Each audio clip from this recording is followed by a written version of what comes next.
Prier avec Jésus, un itinéraire à ses côtés.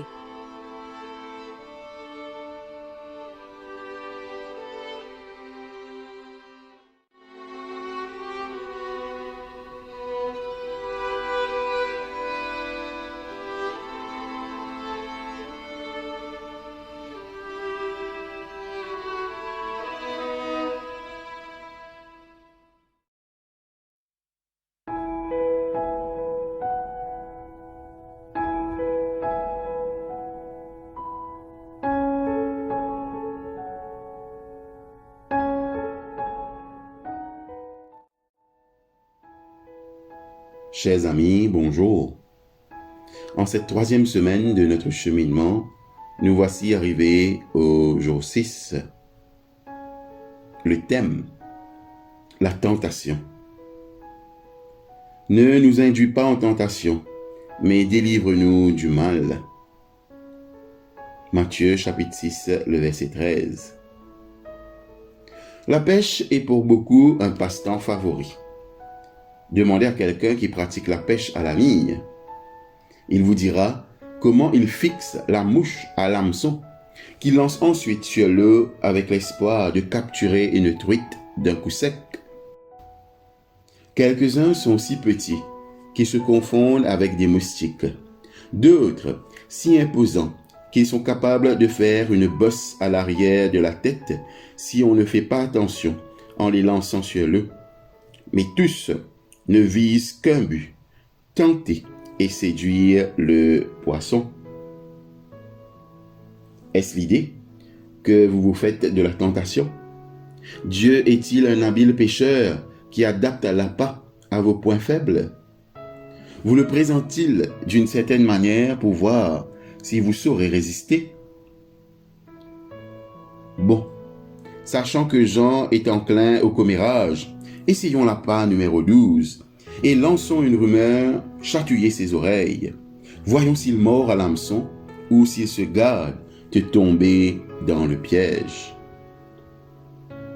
Mes chers amis, Dieu ne nous tente certainement pas ainsi.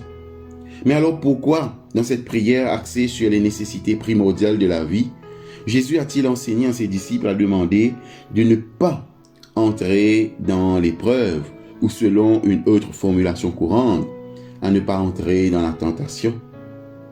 Il se peut que la peur de l'épreuve nous incite à établir une distinction entre la tentation et la mise à l'épreuve. La tentation sous-entend un appel à faire le mal. La société et parfois l'Église ont tendance à décrire la tentation sous ses formes les plus aiguichantes ou excitantes, comme le sexe, la drogue ou le pouvoir.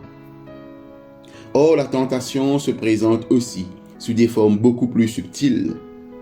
Nous sommes plus enclins à succomber aux tentations dans le cours normal de la vie, lorsque nous rabaissons les normes éthiques ou que nous ne manifestons plus la force de caractère dont nous sommes capables. Les tentations nous assaillent quotidiennement, sans que Dieu ait besoin de jeter l'appât. Mais délivre-nous du malin. La prière modèle de Jésus brosse de Dieu le portrait de quelqu'un qui vient nous délivrer de la puissance du malin, sinon de sa présence. Il est facile d'identifier l'incarnation du malin dans des événements aussi cruels et inhumains que le massacre des Arméniens en 1915, la Shoah, le génocide des Rwandais ou l'attaque contre les tours jumelles du World Trade Center. Lorsque le méchant ou le malin prend ce visage, peu de gens sont tentés de rester ses alliés ou de se faire ses défenseurs. Mais il existe d'autres formes de mal dont Dieu doit nous délivrer.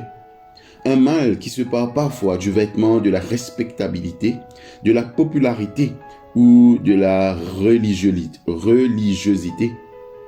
C'est le mal qui nous fait garder le silence lorsque devant nous des êtres humains sont ridiculisés ou abusés par crainte que notre intervention en leur faveur nous fasse courir des risques à nous-mêmes ou à ceux que nous aimons. Ce mal se commet parfois sous le couvert du nom de Dieu pour justifier tous les préjugés, la cupidité et l'irresponsabilité personnelle. Délivre-nous du malin. Si vous et moi, nous formulons cette requête du Notre Père, c'est que le règne de Dieu n'est pas pleinement établi sur terre. En effet, à ce moment-là, cette requête n'aura plus aucun sens. Aujourd'hui, nous savons où nous sommes tentés dans le déroulement de notre vie, où la foi et la fidélité se heurtent à des adversaires puissants et rusés qui réclament notre allégeance. Nous savons où se tapit le mal, parfois bien au chaud en nous, très attrayant et très séduisant. L'itinéraire, à l'écoute des prières de Jésus, ne nous permet pas de nous soustraire à la tentation, mais il nous donne les moyens de vivre fidèlement et de faire les bons choix au milieu même des tentations. Ne nous induis pas en tentation, mais délivre-nous du malin.